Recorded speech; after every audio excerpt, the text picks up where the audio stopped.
All right, good morning, everybody, and welcome back to another live stream. So today we are picking up where we left off with our previous live stream, and that is we in the previous live stream started going through a Kaggle competition playground competition, I guess you'd say. And today we're going to pick up where we left off. So instead of just picking up like raw, let's give a little bit of a recap of where we left off. And let me go ahead and share my screen here. I just realized I didn't check my video, so I might need to. Yeah, you can probably still hear me, but you can't see me. Hold on just a second.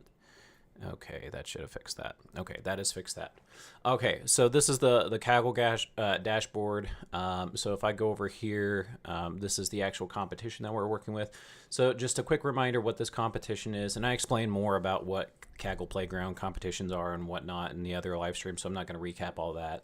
But what this one here is predicting introverts from extroverts. So this is a binary classification data set. So you can see here with the submission file that we are trying to predict introverts versus extroverts.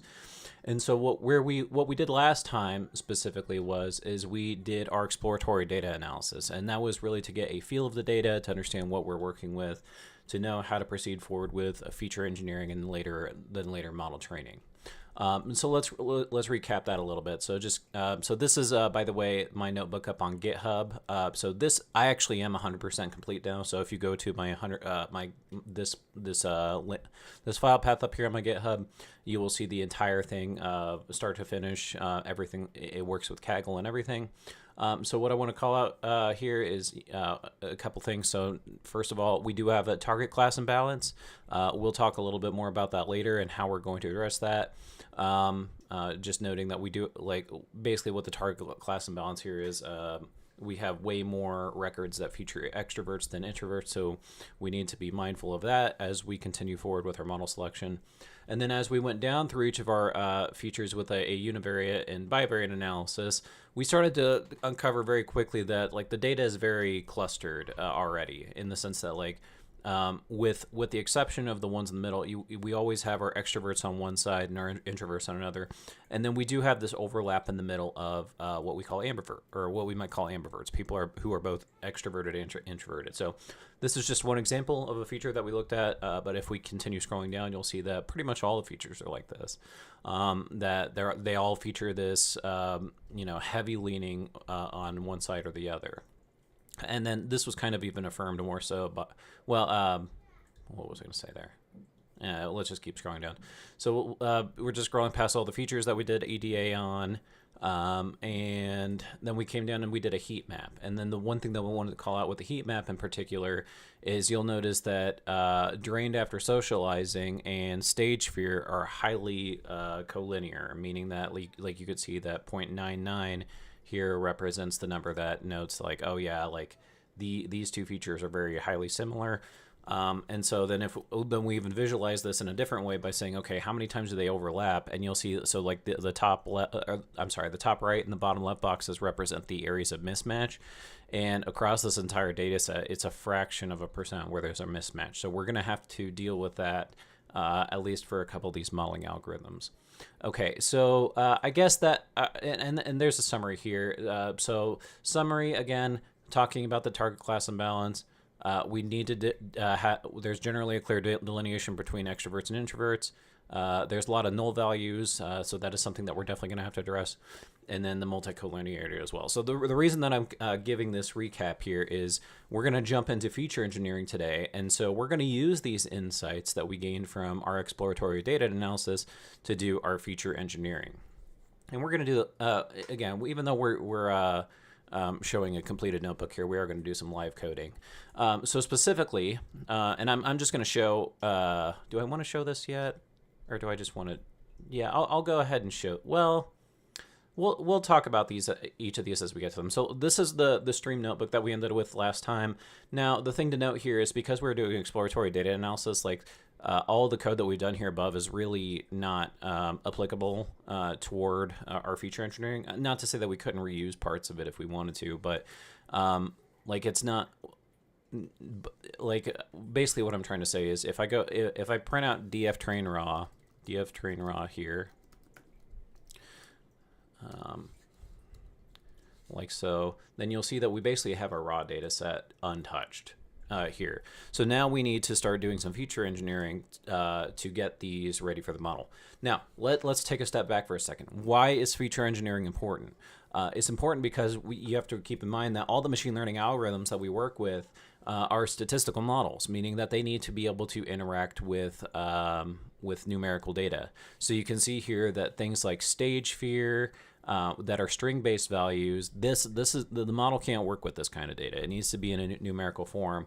Additionally, you'll notice that we have a bunch of null values, and so we need to handle the null values appropriately. You'll also notice that the personality variable here is still in a string-based form, and so we'll need to convert that to numerical form. But in some instances, we can do a simple the personality encoding, for example, because there is only two values, we can do a straight numerical encoding of saying, okay, introverts are 0 and extroverts are 1, or vice versa. But when it comes to some other things that we'll get to, we won't be able to do a straight numerical encoding, and we'll talk about that as we get into it. The first thing I want to do, though, is keep in mind back to our exploratory data analysis where we have these overlaps in the middle. I am going to do something, and this is kind of a creative aspect, if you will. There are many different ways in which we can feature engineer things, and I will raise my hand and say this is not going to be the competition winning way of doing that. Just as a reminder from the last stream, you might recall me mentioning that these Kaggle playground competitions, even though they are playground competitions and the only prize that you get is swag, they are still taken extremely seriously. And so for my purposes, I'm just doing it as more of a way to keep my skills sharp, maybe learn some new things, but I do not expect to win. So now that we set the stage for that, let's actually just go ahead and jump into feature engineering. And the first thing that I want to do is, again, with all these different, pretty much all these features except for stage fear and drained after socializing, which are binary values, all of these have like different groupings, if you will. Now, what do I mean by that? So let's come back to just view one of our yeah, I guess this one's all right here. So you'll notice that there's like a strong grouping of introverts between the 0 to 2 range for post frequency here. There's a strong grouping of extroverts at the 4 to 10 grouping, and then you have like a bit of a overlap in amber with like the number 3 here. Now this one's not as much of an overlap, so let's go to look at another one just as an example. Okay, so this is a good one here where you can actually see, again, strong grouping, distribution of friend size for introverts between 0 to 3 range, and then strong grouping of extroverts on the other side from the 6 to 15 range, and then you have like your ambiverts in the middle. So what I did, and this was hacky, admittedly, is I went through each of these individual features, and then in my Notion notebook over here, I just noted specifically like what are those ranges that I would say are like the ambivert ranges. And I did include stage feature and the drained after socializing in here, and then I manually just noted those down so that way we can make use of these in a hard-coded kind of way. And again, this is probably not the best way. There was probably a better programmatic way to do this, but this is just again, trying not to take this competition too terribly seriously because I don't want to spend too terribly much time on this, given that I've got other things to focus on. So yeah, so what I did with that. So let's go back to our code here. I'm actually just going to copy and paste this in here because, and you'll see why. These are all just hard-coded values. It's basically the exact same thing that we had represented here in my Notion notebook. It's basically noting, okay, here are all of our features. Here are all the values that would fall, I would say, in like the introvert category, the ambivert category, the extrovert category. And what we're going to do here then is we're actually going to create new features associated to each of these introvert, ambivert, extrovert per like each of these other features, and then bin them in a way so that way we're actually predicting based off of the bins. So let's go ahead and run this. Looks like no, I did catch that. I don't know why it's not showing there. You can see there at the bottom, like it's like poking out its head, the right bracket there. I thought I was going to get a syntax error, but apparently not. So the first thing I'm going to do is I'm just going to create the actual feature groups themselves. So the way that we're going to do that is we're going to just iterate through here. When I mean the feature groups, I mean like we're going to create a time spent alone _ introvert, time spent alone _ ambivert. We're not. We will end up continuing to use the raw features. We will have to handle the null values. We'll get around to handling the null values here in a little bit, but we're going to focus on this binning for these range-based feature groups, and that's what I call these the range-based features. And then we have our binary features down here. Okay, so let's just go ahead and create the features. So the way that we do that is for feat groupings in range feat groupings.items, and you can see here it's already my GitHub Copilot is already trying to do some stuff. And to be clear, let me just kind of at a high level just like scroll through this really quick. I'm intentionally scrolling through here to show you that there's a ton of code here. I did not write 80% of this code. I did review 100% of it, but GitHub Copilot was an extreme lift. And then as we get into our next section around hyperparameter tuning, you'll see, I'll try to demonstrate that out again here. But you can see there's a ton of coding here. And that's just, again, talking about the value of these AI coding assistants. The more important thing here, and the piece that I'm going to focus on today, is the conceptual understanding of what we're trying to do. Like, why are we doing feature engineering? Why are we approaching it this way? And then the actual, how do we do it? How do we do it in terms of code? I very much leaned on GitHub Copilot for that kind of thing. So again, if you are wondering, if you haven't heard me talk about this before, the question I'm always asked is will AI coding assistants take away your job? And there's a potential for that in the future, for sure. But the problem with AI coding assistants is they're all trained on public data, meaning that like you need to, like, it doesn't have context on like your very specific situation. And especially in the data science world, that gets really hard because like this data set actually, so like just to be clear, like I did not try popping this data set directly into any LLM or anything to try to have it make sense of that. But most, the context window of most LLMs can't even handle like the size of the structured data sets that we're typically used to working with, because like this one I think is like 18,000 records. It's not uncommon to work with data sets in the real world that are hundreds, millions, if not hundreds of millions of records, if not billions of records. So again, just highlighting the importance of understanding the intuition behind what we're doing as opposed to the code. Okay, so with that, let's just go ahead and jump back into our code. So as I was noting here, so I'm gonna creating a new column for the group label. So I'm gonna say group call equals features underscore group. So I am gonna do a little bit of tab autocomplete where it's correct, and then I am gonna create, so like the way that you like sometimes one of the cleanest ways to interact with like a Polars or a Pandas data frame is by creating a helper function that will then apply whatever you want across all your records. So that's what we're going to do here is we're going to just create a simple helper function called def assign group value. And then I think all right, so we're going to pass in the value. So if value is none, return none. For group values in groupings.items, then we're going to say if val in values, then return the group, and then we're going to return none, generally speaking, just as like a like if there's some whatever failure. So now let's go ahead and apply this. So the way that we apply this is df train raw, and again we were working with polars here, and most people still use pandas. To be completely honest, after my experience using polars here, I think I might go back to pandas. And a lot of the reason for that is, like, I understand why they did this. The polars people tried to make a lot of the syntax the same as pandas for people that wanted to transition over. The problem that I found is that the AI coding assistants get that very confused very often. So like if I ask the AI coding assistant to do something, it might give me the pandas syntax instead of the polar syntax, and at which point I get a syntax error then. Okay, so we're going to do df train raw with columns, and then we're going to say, is this correct? PL, no, it's not quite. PL.call feat .map elements assign group, and then we're going to say alias is the group column. Okay. Val is not defined. Where for val in values, if val in values, for group and groupings to items, if val in values.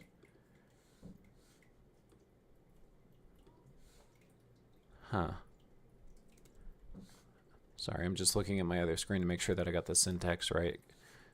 If val is none, return. Okay, I don't know what I did there. There must have been some. That's the one problem with using GitHub Copilot is with like if in the instances where you don't want it to like do the autofilling, then here, let me just show here. So if I type that there, now it's trying to pretend like I want to write the CSV out, but it looks like the exact code, and so I can't tell if I actually have like a syntax error or if it's just the GitHub Copilot preview throwing me off. Not a big deal, but whatever. Okay, so you can see here now we have created all these different groupings, and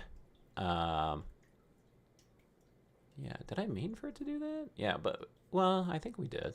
Oh, yeah, we definitely did. Because we were basically looking through, using this range features group here to determine like what value we should be assigning here. So for this first record, for example, time spent alone for this very first record is a 0. So that would be in the extrovert category, because extroverts, generally speak, well, per our data, extroverts don't spend time by themselves. So it makes sense that we scroll over here, and then we have like all these different groups. Now, the thing I want to highlight here is now you might be thinking, well, okay, that's great that we have these in like these grouped ways. However, like I thought you just said that we can't use string-based values, and we are correct.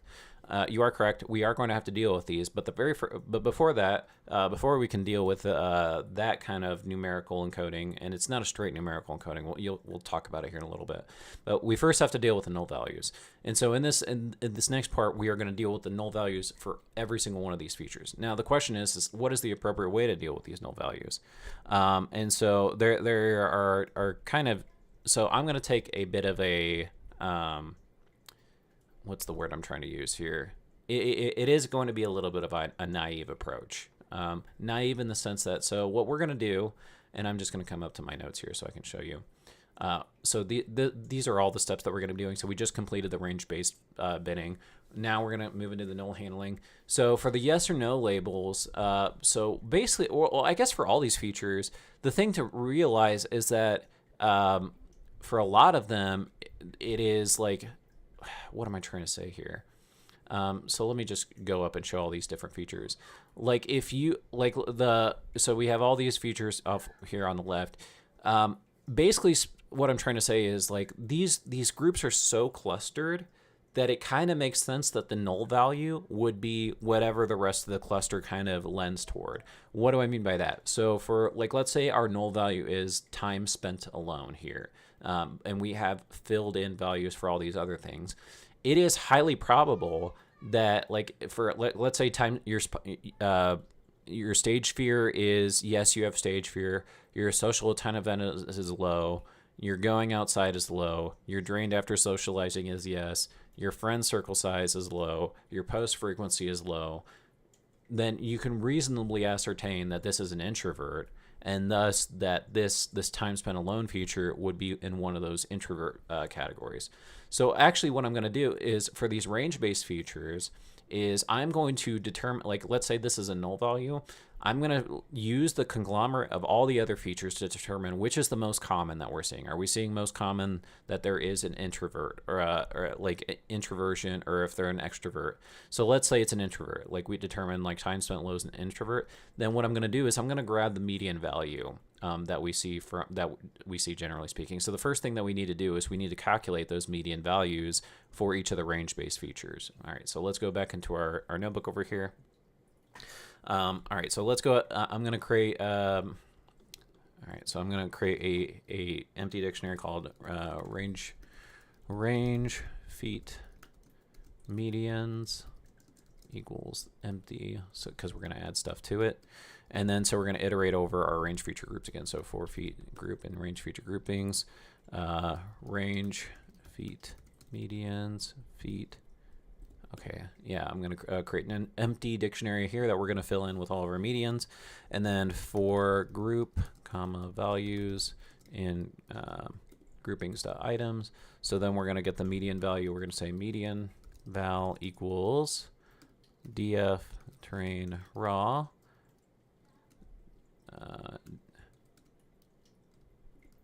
Dot filter. Is that correct? No, that's not correct. Sorry, I did. I don't want it to tab autocomplete. I just want it to straight up tab. Quit it. Quit. Okay. All right. Dot filter. PL dot call. Feet dot is in values. In values. All right. Now can I bring that down? No, I don't want to do that. Stop that. This autofill can sometimes drive me absolutely batty. As you can see, it keeps trying to do an autofill. Sometimes I don't want it to. That's one thing. Like I don't know if there's a clean way around that. Like there are some times when I wish like for like a minute I could turn off the autofill. Like in this particular instance. So all right. So then we're gonna get dot select pl dot call feet dot median.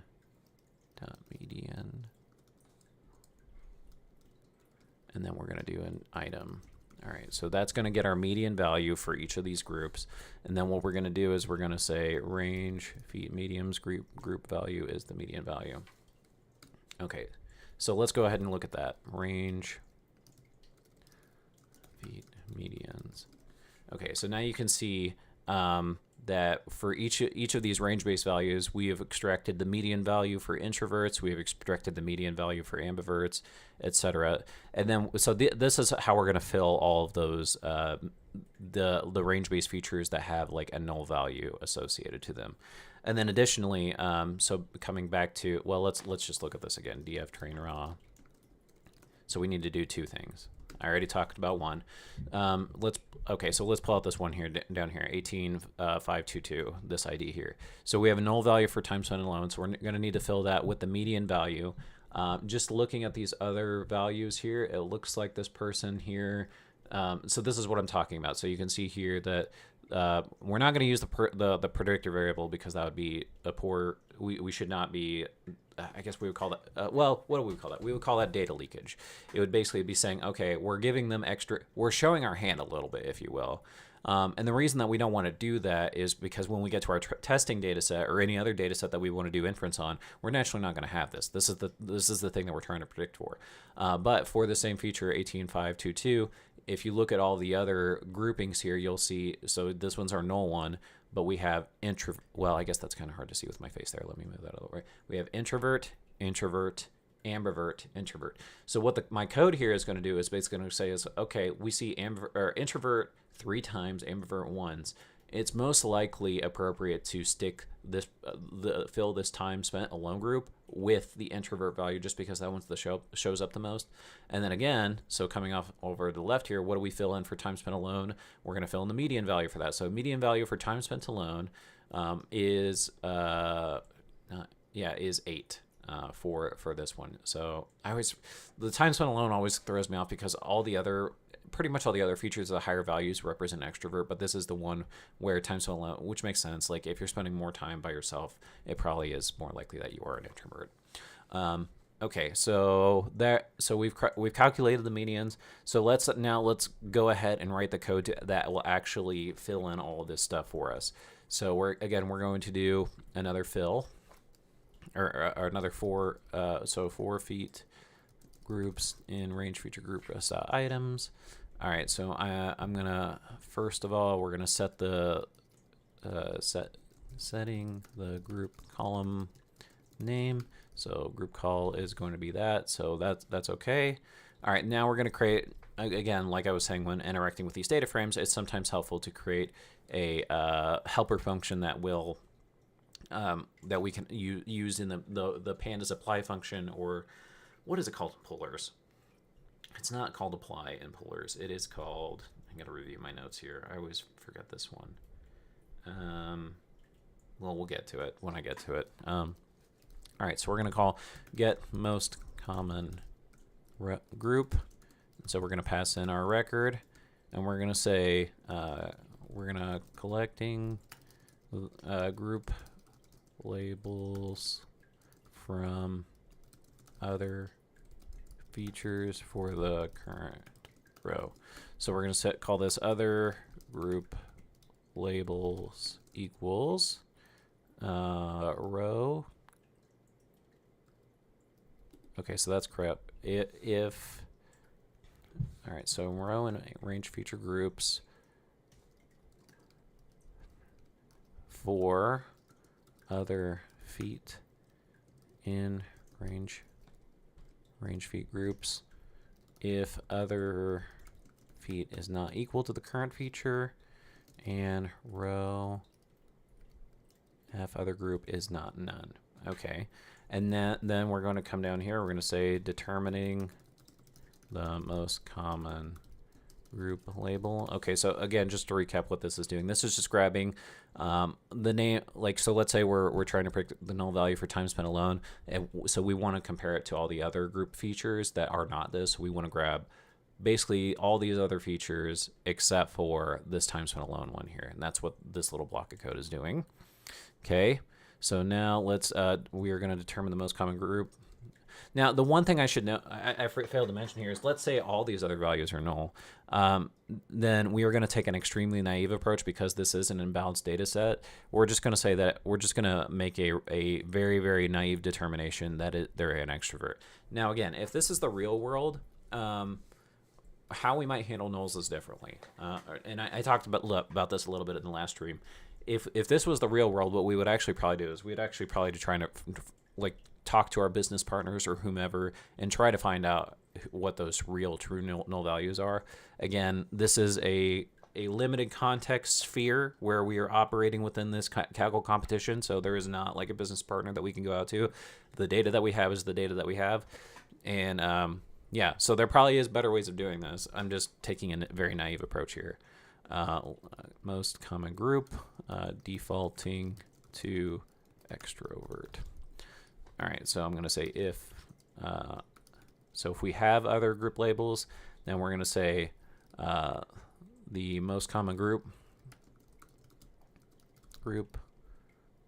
most common label equals, we're going to get out a counter, we're going to say other group labels dot most common, and then that's how you get that, and then else we're just going to say that.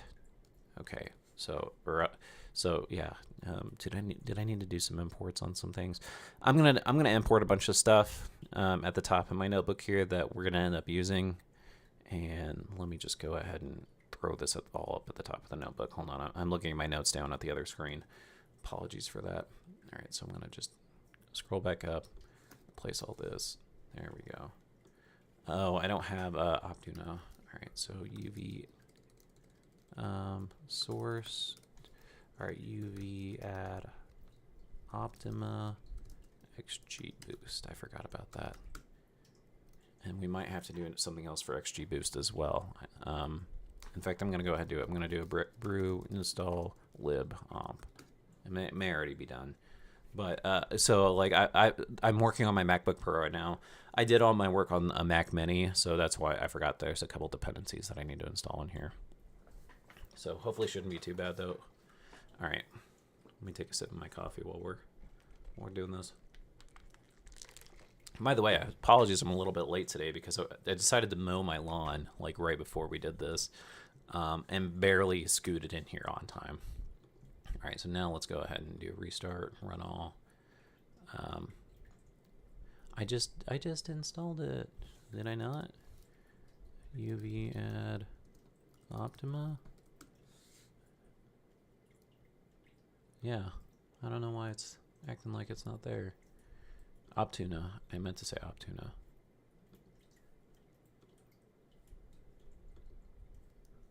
Am I not looking at the right thing here? UV add source. I mean, the source is activated correctly. So let's. Is it just this one, or is it XGBoost as well? Did I UV add? Oh, duh, Optima. No, Optuna. No. Okay, that was my bad. Stupid mistake on my part. All right, let's try that again. Okay, this time it looks like it's gonna do everything that we wanted to just fine. All right, so let's scroll back on down to our work. Now, did it do every? Oh, I guess we didn't finish this code technically. Okay, and okay. So let me go back down to where I left off in my notes, and we will continue on with the feature engineering from here.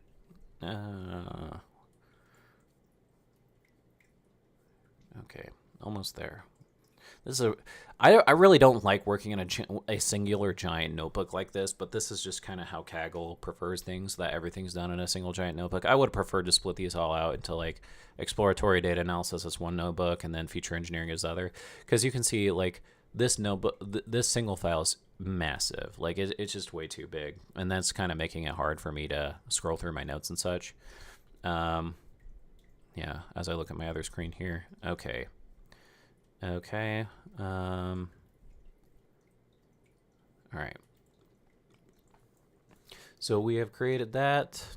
All right, now we're going to create another thing that says group calls equals f string other feet underscore group for group and other feats.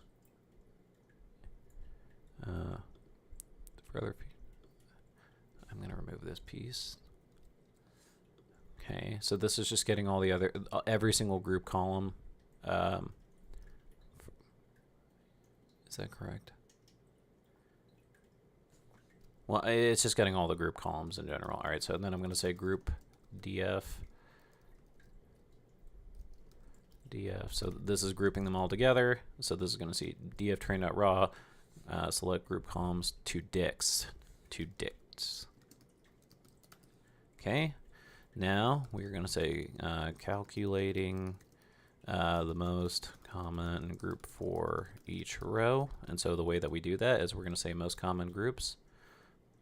Most common groups equals. Is that correct? Yeah, that's correct. All right, so this is basically just getting the most common groups here. I am going to put that there. And now we're going to say, we're going to create another function that's is going to apply the median value to our null. So this is going to say def get median value. We're going to pass in our row, or our group, my apologies. And then we are going to say return range feet medians feet dot get group range feet medians feet extrovert. Okay, so that's basically saying either get the median value for the appropriate group, or if there's not like an appropriate value, then just return whatever the null value is for, because remember, we're defaulting to the null of extrovert. Okay, so the way that we apply that here, we're going to say calculating the median values for filling nulls. Median values equals get median value group for group and most common groups. Okay, so there's that. Oh, I wasn't done yet. And then we're going to add them all back. So we're going to say df train equals df train equals df train raw dot width column. So you'll notice that I'm dropping the raw verbiage here with our last variable, because we're now moving beyond the raw status of the data. So we're going to say pl.when pl.call feet is null. No.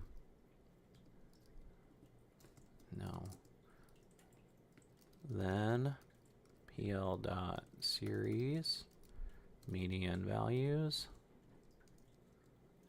And again, this is the part that like would be really complex to me from a syntax perspective, and that GitHub Copilot wrote all of this code that I'm now typing out by hand. Now again, like I said, I reviewed it all, so I know what it's all doing, just to be completely sure that I know what it's doing. But yeah, so pl.when pl.call group call is null, and I'll explain what it's doing here in a second. So is this correct? Okay. Yes. All right, so basically what this is saying is, all right, I want this same data frame column, but I want to add some new features here, and there's two features here. So so this one is going to be called, like, what we're basically filling the actual value with the median values here appropriately, and then we're going over to our group columns over on this block up here, and then grabbing our and then filling it with the most common value here. So let's go ahead and run this. All right, so df train now you can see should have, well, I was going to say it should have no null values, but I see some null values. Why is that? Oh, it's because I haven't handled the binary feature. Is it because I haven't handled the binary features yet? All right, I'm just going to copy and paste my code because I don't know why it is not necessarily doing what I wanted it to do. Okay. Yeah, no, that actually cleared it up. I must have had a syntax error and stuff. So I basically just copied my code out from the actual notebook itself. So now you can see that we no longer have any null values associated to all of our range-based features, but now we need to deal with our binary-based features. So our stage fear and our drained after socializing. Okay, so the way that we're going to do that is basically, again, same idea as before. We're going to look at what is the most common row and fill that with the appropriate value. In fact, I'm just going to copy and paste all this code because this is all pretty much the exact same code, but we'll step through it together. So you can see we're iterating for each of our other features. So we're grabbing the other name of the other binary, because remember, there's only 2 binary features here, so we're just grabbing the other one, grabbing the most appropriate, again, this is the same idea of grabbing the most common group, and then filling in whatever the most common fill value is. Again, defaulting to the extrovert value if there is one not available, and then filling this all in appropriately, or returning or applying the logic all in here appropriately with this last bit of code. So let's go ahead and run this. And so then when we see df train again, now we should see that we should have no null values, and we can affirm that by doing a df.describe. Again, this is just going to, let me run that. So if we look at the null count value across all of our features here, now you can see we've got zeros all across the board, which is good. So now we're getting pretty close. However, you might recall again that, and if you're wondering what these null values are, that's just because these are, again, still string-based values, and they're trying to calculate statistics here. And so the null values are kind of a false flag because you can't, like, if these were numerically encoded, you could do like these statistical values, but that's why it's null here. It's not that we actually have any null values here, just in case you're wondering about that. Okay, so let's look again here. Let me remove this so we can look at our raw, or just our data outright again. So now we need to deal with these groups here, these grouping features, because we can't use them in their raw state because they are string-based values. So the temptation might be, and again, it's important to highlight here, so this going outside group, feature can highlight here. We have 3 values, and as a part of all of these. We have our extroverts, we have our ambiverts, and we have our introverts.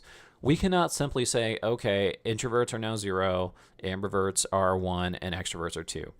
Why can't we do that? And the reason that we can't do that is then when we encode it that way, now we have a 0, 1, and a 2. It implies a hierarchy or an ordinality there, meaning that there's a specific order of these, and there's not. There is not a specific order that says an introvert is higher than an ambivert or an extrovert, or an ambivert is necessarily in the middle. So the way that we handle that situation is instead we do what is called a one-hot encoding. And so that is basically where we take all of our features, or we take the 3 values, and we'll basically like convert each of these respective features here into 3 new columns. In fact, let me just see if I can Google an example. One hot encoding example.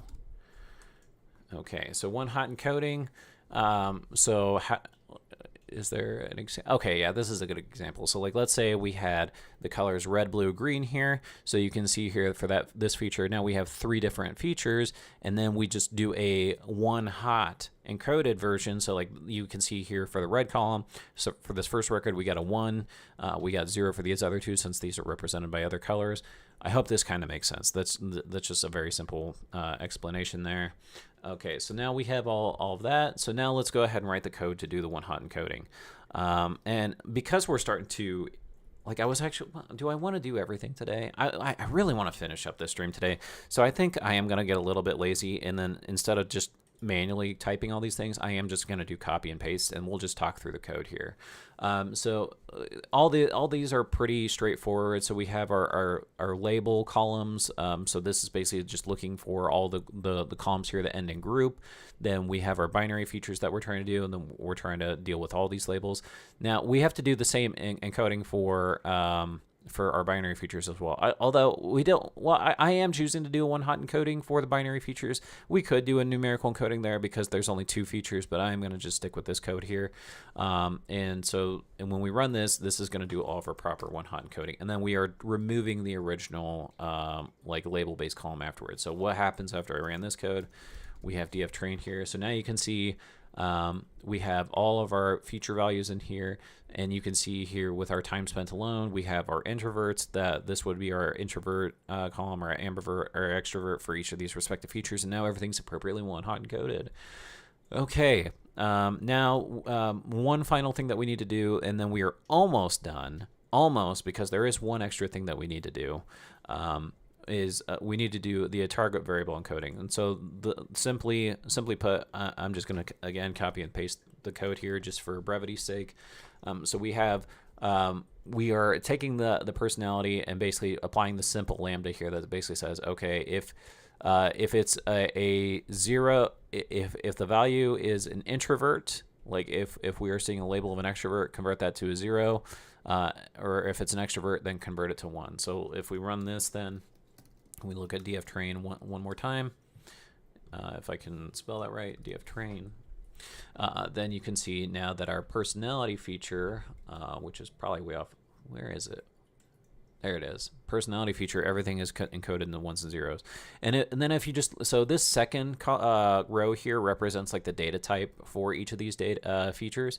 You can see now that we have everything in some sort of numerical form. So some of them are in float 64. Some of them are just integer values.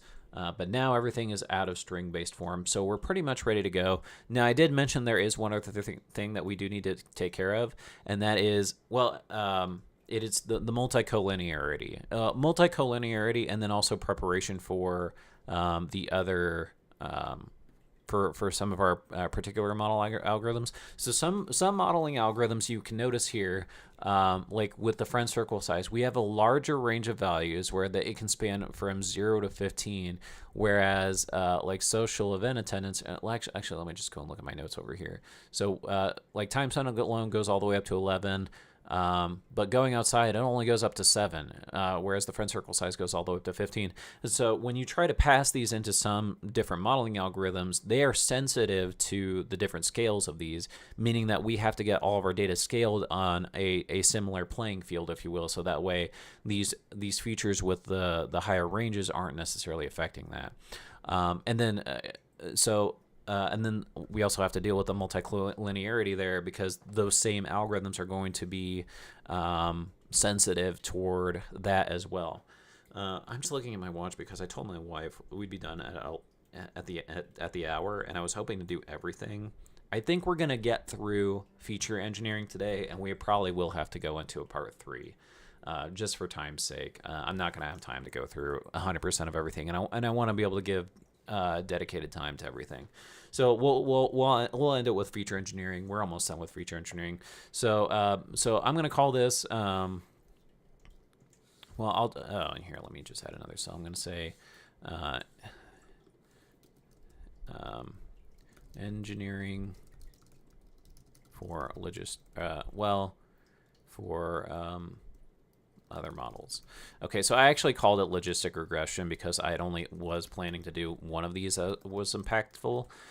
So like there are more than just models beyond just logistic regression that is sensitive to multicollinearity, and I did add another one, support vector machine. We'll talk about more of that in the next stream, but the only reason I call that out there is because I actually call my feature names as like dftrain_lr, just to differentiate the training that we're going to be doing here. So basically, again, I think I will type this out. So the way that we're going to deal with the multicollinearity here is not great. What do I mean with that? So in a real world setting, there's other things that I would choose to do here. the reason that these are highly collinear is that they are binary features. Binary in the sense that like they only have a yes no value. And so if I come back to my other picture over here, which picture? This picture here, you can see that we have a lot of agreement between these two features. And so you might be wondering, well, how should I handle this? In the real world, I would actually try to see if there's a way that we could make these non-binary features. What do I mean by that? So drained after socializing, all we're asking is, are you or are you not? Maybe we convert this into we change up our, I'm assuming that this was asked in like a survey-like form. Can we change it up to be like a 0 to 10 range? Like I am very drained after socializing would be a 10, and then I'm not as drained would be like a 0. Same with the stage sphere idea, but again, we are dealing with a static data set. We're operating within this tiny bubble of the Kaggle playground competition. We don't have something like that. So again, what is the thing that I'm going to be choosing to do for handling this multicollinearity? Again, I'm not thrilled about this. We're just going to drop one of the features. We're just and I'm just going to arbitrarily say we're not going to use the stage feature. So I'm going to say creating a new version of DF train for logistic regression while dropping the multicollinear features. So we're going to say calls to drop equals call in stage sphere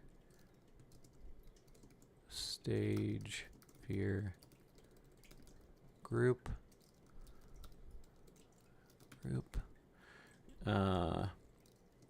if call in dftrain.columns, and then we're going to say dftrain lr. Again, I'm only calling it LR because I originally only intended it to use this for logistic regression, but I did slide in another model this will be useful for, but we're going to just keep the verbiage the same anyway. So we're going to drop those columns. We're going to identify our range-based features. So identifying the range-based features. All right, so range feats equals list range feats.keys. So that's just grabbing our range features.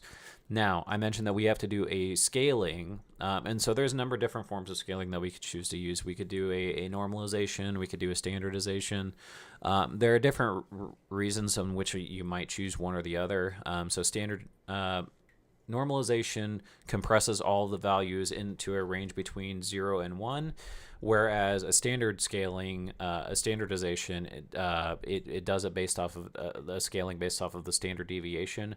The problem with normalization is that normalization doesn't really handle outliers all that well, whereas a standard scaling does handle outlier values well. So I am actually just going to do a standard scaler. So I'm going to say creating a standard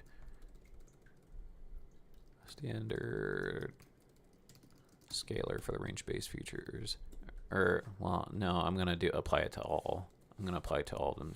Creating a standard scalar, fitting and transforming the range-based, or not the range-based features, the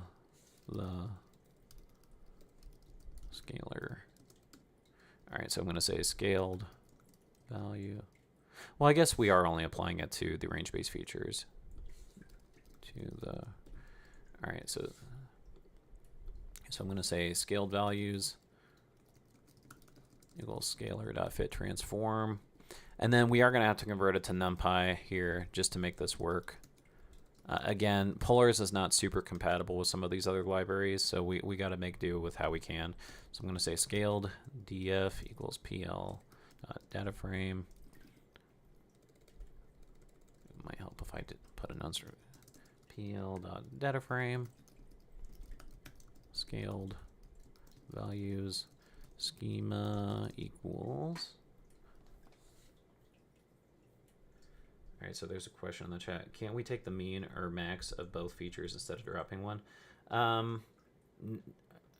No. Well, no, because these are like binary features here, meaning that like the stage fear or the other feature like are like it's either yes or no.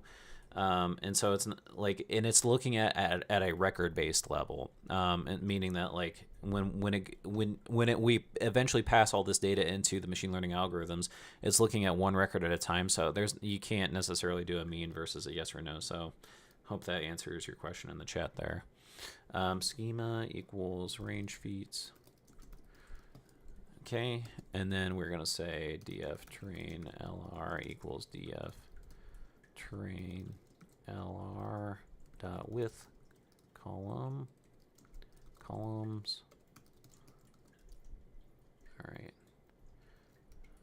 Scaled df call dot alias for call in range feeds.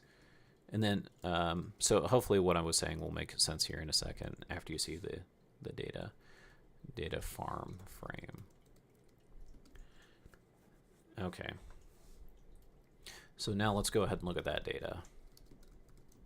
Okay, so now you can see that our data has been scaled all appropriately, at least all the range-based features have, and then all the other features have been kept intact. Now you'll notice that we no longer have, well, we should no longer have these. I don't know why these are in here. That seems like an omission on my part. I might have to go back and look at my coding.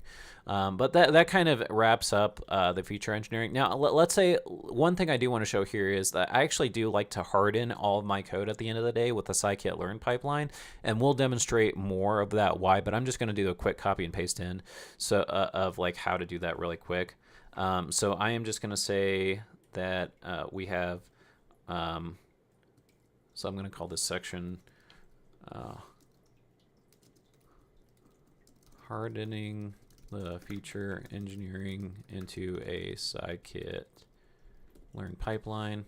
So I'm going to create a section there for that. And then I'm just going to start a lot of this code is going to look very similar, so that I'm just going to copy that. Uh-oh. It's assuming markdown here. Okay. All right, let me delete that. Create this. Now I am just going to copy and paste this in because this is all basically the same code. It's going to look a little bit different. Okay, let me grab that. Okay, so you might, if this is not familiar to you, so basically if you want to use a scikit-learn pipeline, and you want to use it for feature engineering, you have to create your own class that inherits from this base estimator and this transformer mixin. These are scikit-learn things, and then there's a couple of things that are associated to like these base estimator customer or transformer mixin things. You have your init, so that's going to look pretty familiar to you if you're familiar with Python classing. But then you have to have these other features that are required, and then like you could see like the fit. The fit here, because we're just doing a straight transformation here. We're not actually doing like a fit and trying to like we will for the actual modeling itself. We just want to do the transform, but it still needs to be present here. So we do have it here. It's just kind of like a skip past this kind of thing here. And then you can see like this is our actual code. This is all basically the same code that we did above. It might look a little bit different, but as we pass it through this transformer here, then it's basically doing every single thing that we already had done before. And then I also created this extra thing in here that, oh, I guess I did drop it as part of this. Okay, smart. Basically, like for the to do this latter part here for handling or for the logistic regression models or the support vector machine that we're going to be working with, I had to create an extra transformer here that's basically going to be doing a scaling on our range-based features and then dropping the other features that we were talking about before. So how do we actually make use of this then? So I'm actually just going to load back in the data set. Again, I'm just kind of copying and pasting stuff here. Ignore this first part because you might be wondering what this is. I'm just loading this back in just to kind of demonstrate. Oh, I guess I didn't even initialize the scikit-learn pipelines. Let me go ahead and do that. Let's add a new cell in here to do that. Okay, so this is how you actually make use of those classes that we had just defined above. Is we have our typical pipeline. So I'm just gonna you give it a semantic name. I'm just calling it feature engineering. It could be this part does not matter at all, and then you set the step of how you want to do things. And so I actually, well, spoiler alert, we'll talk about this more in the next stream as we wrap things up. But if we scroll down here and look at our very final submission, then you can see here that we're going to end up landing on XGBoost. But you can see that my final pipeline is going to comprise of the same feature engineering along with the XGBoost classifier. So that way, when we actually fit the data, it will do a transformation all the way from raw, and then actually pass it through the model, and then we can get predictions based of our test data set. So coming back to here, I'm going to go ahead and initialize these pipelines, and then you can see here that I'm going to go ahead and apply this to our test data set. So we've been working with our training data set from train.csv this entire time. I'm actually going to load in the test data set here, and then you can see, so let's just look at the X. So this is our training data set now, and you can see that everything is good to go and ready for our feature transformation or for actual modeling. And with that, man, I was really hoping to get through the entire thing today, but it's my wife's got lunch going, so I gotta get going. So let's get a little bit of a preview of what you can expect for next time, though. So recap. Let's do a bit of a recap and then talk about where we're going next time. So recap: in the first stream, we did all this feature engineering. That's what all this code here is above. And so not feature engineering, exploratory data analysis to get a better understanding of the data. And then within this stream, we actually used our understanding from all of this code here to actually harden it into feature engineering, if I can find where that is here in my notebook. So we have our feature engineering. I have it written down in plain language of why we are choosing to do what we're doing, and then we walk through all the code of how to do that. And then when we got to the end of our feature engineering, we hardened that into a scikit-learn pipeline just to kind of make things streamlined and more easy as we proceed forward. And then then we wrapped up by just making sure that worked with our test data set, which we did verify that it is. So in the next stream, we'll actually move into the actual modeling itself. So we're gonna choose a number of different models to walk through. I'm not going to cover these today. We'll cover that in the next stream. We'll talk about the importance of hyperparameter tuning. We'll talk about things like stratified k-fold and why that is important, and how that's going to be important to our target class imbalance. And then finally, we will land on our the model that we will select. Again, a little bit of a spoiler alert. I am going to be landing on XGBoost. And then I'll show you how to actually set up things so that you can have it submitted on Kaggle, in case you want to submit your own, in case you want to tweak any of this code yourself and you actually want to submit yourself into the competition. So yeah, that is it for today. So we covered a lot of ground. I kind of had a hunch that we wouldn't be able to get through everything, but we will for sure wrap everything up in part 3. I do feel confident about wrapping everything up in part 3. So, and again, I'm not really surprised that this stream took a while, because in my mind, the exploratory data analysis and the feature engineering, those two pieces as part of the model development lifecycle, if you will, are the most time-consuming pieces. These are the pieces that data scientists out in the real world are spending the greatest amount of time doing. And not to say that the model selection part that we'll cover in part 3 is not important. It's just that a majority of the time is going to be spent on more of these other spaces. So, all right, with that, I am going to go ahead and call it here. Go eat some lunch and enjoy the rest of my weekend. And I hope you enjoy the rest of your weekend. I hope you learned something. I hope you found this valuable. And we will catch you in part 3. Have a good rest of your day.